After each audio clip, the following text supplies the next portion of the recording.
صل عليه وعلى آله وسائر النبيين وآل كل وسائر الصالحين نهاية ما ينبغي أن يسأله السائلون. بسم الله الرحمن الرحيم.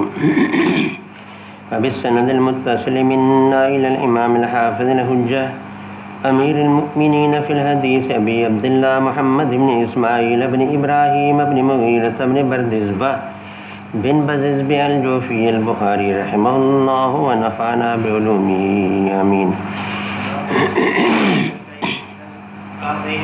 قال حدثنا موسى قال حدثنا وهب عن عمرو عن أبيه شهدت عمرو بن أبي حسن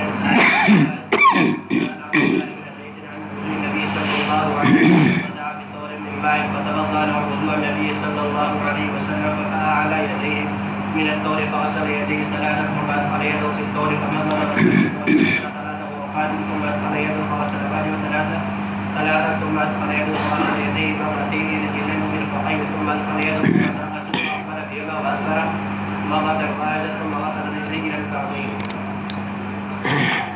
اب یہاں مقصد ترجمے کا غرض یہ ہے کہ پاؤں کو ٹخنوں تک دھویا جائے. ما قبل سے اس کی مناسبت بیں طور ہے کہ جس طریقے سے سر کے مسح میں استیعاب ہے کہ پورے سر کو مسح کرنا ضروری ہے امام بخاری رحمہ اللہ کے خیال کے مطابق، تو اس طریقے سے یہ ہے کہ پورے پاؤں کو ٹخنوں تک دھونا ضروری ہے. یہ ماقبل سے مناسبت ہے. اور یہ بابن فی بابن بھی ہو سکتا ہے کہ اصل میں اس باب کے نیچے آنے والی جو حدیث ہے اس کا باب اول سے تعلق ہو، لیکن چونکہ ایک فائدہ جدیدہ بھی سمجھ میں آ رہا تھا تو لہٰذا اس کا اضافہ بھی فرما دیا.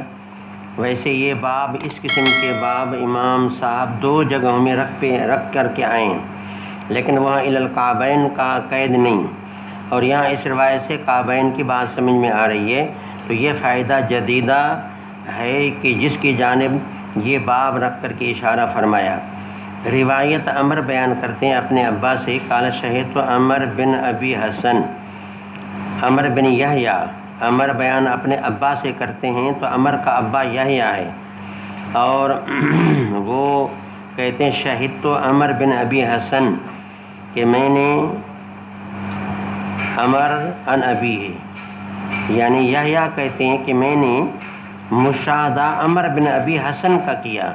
اور عمر بن ابی حسن جو ہے یہ یحییٰ کا چچا ہے، کیونکہ یحییٰ بیٹا ہے عمارہ کا. عمارہ اور عمر یہ دونوں ابو حسن کے بھائی ہیں، تو ایسا سمجھیں کہ یہ عمر بیٹا ہے اپنے ابا یحییٰ سے بیان کرتے ہیں، یحییٰ جو ہے وہ اپنے چچا عمر بن ابی حسن سے بیان کرتے ہیں. تو گویا کہ یعنی چچا کا نام اور اپنے بیٹے کا نام ایک رکھ دیا. چچا کا نام عمر تھا تو بیٹے کا نام بھی عمر رکھ دیا.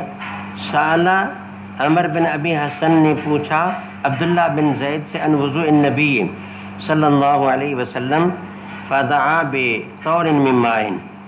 صحابی نے پانی کا ایک برتن جو ایک پتھر کا ہوا کرتا ہے وہ منگوایا. فتوضأ لهم وضوء النبی صلی اللہ علیہ وسلم، نبی وضو کر کے دکھایا. تو کبھی تعلیم عملی بھی ہوا کرتی ہے، جیسے یہاں اس صحابی نے عملی تعلیم دے دی.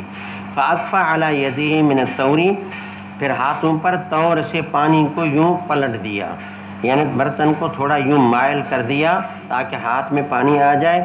پھر ہاتھوں کو دھویا 3 مرتبہ. ثم جب ہاتھ دھل گیا اب برتن میں ہاتھ اندر داخل کیا، اور اندر داخل کر کے وہاں سے پانی لے کر کے کلی بھی فرمائی. استنشاق پانی سانس کی مدد سے اوپر ناک میں لے گئے. واستنثر 3 غرفات، پھر اسی پانی کو ناک سے سانس کی مدد سے پانی کو جو ہے وہ سختی سے نیچے نکالا. اس طرح 3 چلوں جو ہے وہ لے کر کے مضمضت استنشاق فرمائی. پھر اپنا ہاتھ برتن میں داخل کیا. فغسل وجہ ثلاثہ، ثم ادخل یدہ فغسل یدہ مرتین الی المرفقین ثم ادخل یدہ فمسح راسہ. اب اس میں اگر ہم یہ کہیں کہ بابن فی بابن ہے تو یہ وہ جملہ ہے جس کا باب اول سے تعلق ہوگا کہ یہاں اتنی بات ہے کہ اللہ کے نبی نے سر پر مسح فرمایا. ظاہر یہ ہے کہ کل ہی کا مسح کیا ہوگا، تو اس سے مسح الراس کل ہی جو ہے گویا کہ وہ ثابت ہو گیا. فاقبل بہما وادبر، پھر یہ ہے کہ اقبلہ کی معنی یہ کہ دونوں ہاتھوں کو آگے کی طرف سے پیچھے لے گئے. وادبر کی معنی دونوں ہاتھوں کو پیچھے کی جانب سے آگے لے آئے. یہ معنی اس کی کرنا لازم ہے. اور یہ ایک مرتبہ پھر سن لیں. اقبلہ معنی یعنی پیشانی کی طرف سے پیچھے لے گئے، اور ادبر معنی گدی کی طرف سے آگے لے آئے. ثم غسل رجلہ الی الکعبین، یہ وہی ہے کہ اس میں پاؤں کو ٹخنوں تک دھویا.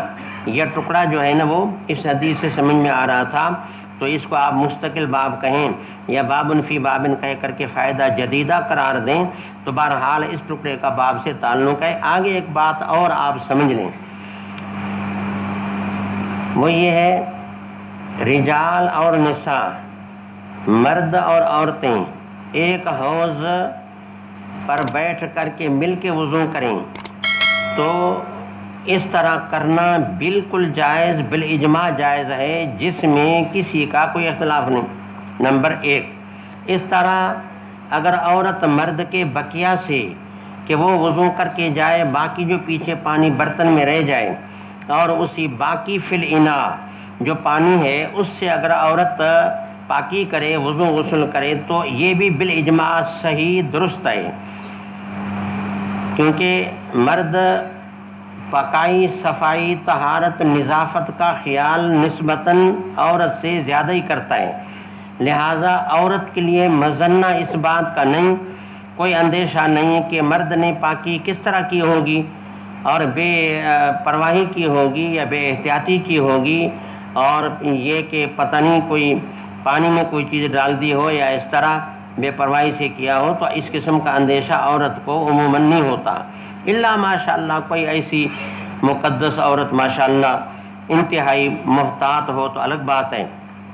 باقی یہ ہے کہ دوسری بات میں یہ عرض کر رہا تھا کہ عورت مرد کے بقیہ سے یعنی باقی فی الاناء جو پانی ہے، یعنی اسی کی بچت جھوٹا یا بچت جھوٹا بھی نہ کہیں، بچت کہیں، اسی سے عورت جو ہے وہ اس سے پاکی کر سکتی ہے. اب مسئلہ ہے تیسرا، وہ یہ کہ آیا مرد عورت کے بقیہ جو عورت پاکی کر کے جائے اور جو باقی فی الاناء پانی ہو، کیا اس سے مرد جو ہے اپنی پاکی وضو یا غسل کر سکتا